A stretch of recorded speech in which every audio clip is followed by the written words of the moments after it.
Menteri Keuangan Sri Mulyani Indrawati buka suara mengenai kemungkinan Indonesia terjerat resesi. Sri Mulyani menyebut sejumlah indikator ekonomi Indonesia masih terkendali seperti neraca pembayaran, APBN, ketahanan PDB, hingga kinerja korporasi dan konsumsi rumah tangga. Sri Mulyani pun menegaskan potensi Indonesia mengalami resesi relatif lebih rendah dibandingkan negara-negara lain. Survei terbaru Bloomberg menyebutkan Indonesia masuk ke dalam negara Asia yang berpotensi mengalami resesi ekonomi. Dari daftar 15 negara Asia yang berpotensi mengalami resesi ekonomi, Indonesia berada di peringkat 14 dengan persentase 3%. Sri Mulyani menambahkan, inflasi di Indonesia cenderung rendah dibandingkan negara-negara lain. Menurut Sri Mulyani, pemerintah berkomitmen terus memberikan subsidi untuk menahan kenaikan harga energi dengan anggaran 520 triliun rupiah. Pembayaran kita, APBN kita, ketahanan dari GDP kita, dan juga dari sisi korporasi maupun dari rumah tangga serta monetary policy, kita relatif dalam situasi yang tadi disebutkan risikonya 3% dibandingkan negara lain yang potensi untuk bisa mengalami resesi jauh di atas, yaitu di atas 70%. Ini tidak berarti kita terlena, kita tetap waspada.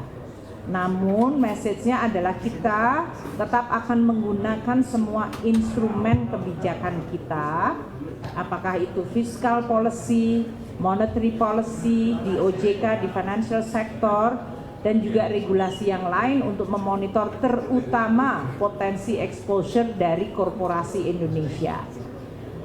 Hal yang baik adalah semenjak terjadinya krisis 2008-2009, krisis global, sektor keuangan kita relatif sekarang sudah jauh lebih prudent.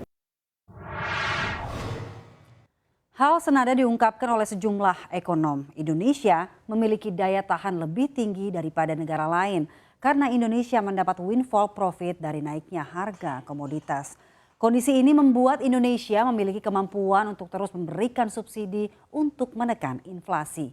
Meski demikian, pemerintah diminta untuk mewaspadai akan sampai kapan windfall profit tersebut dialami Indonesia.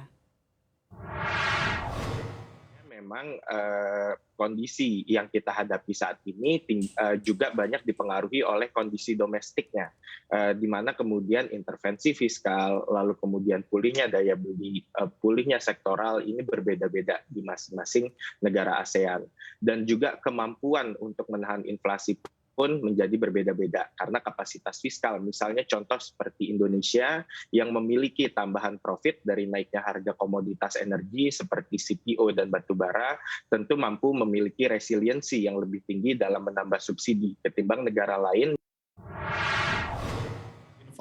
Karena kita merupakan eksportir besar dari batubara dan juga CPO, jadi kita dapat keuntungan dari harga ini. Dan kalau misalkan, let's say misalkan hari ini tuh harga minyak cenderung terkoreksi, tapi harga batubara dan juga CPO cenderung kuat.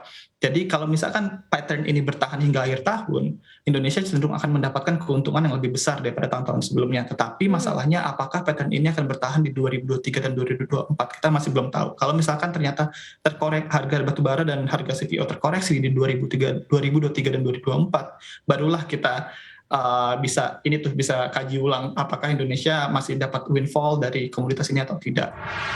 Ini yang menjadi pertanyaan adalah seberapa mampunya budget kita, anggaran kita untuk mensupport subsidi yang sedemikian besar. Syukur-syukur kalau seandainya harga komoditi yang terkait dengan energi, migas terutama, itu bisa mengalami penurunan untuk tahun depan, sehingga nanti subsidi akan mau tidak mau akan menciut dengan sendirinya, sehingga agak menyelamatkan tahun anggaran kita. Nah, inilah yang menjadi kunci sebenarnya.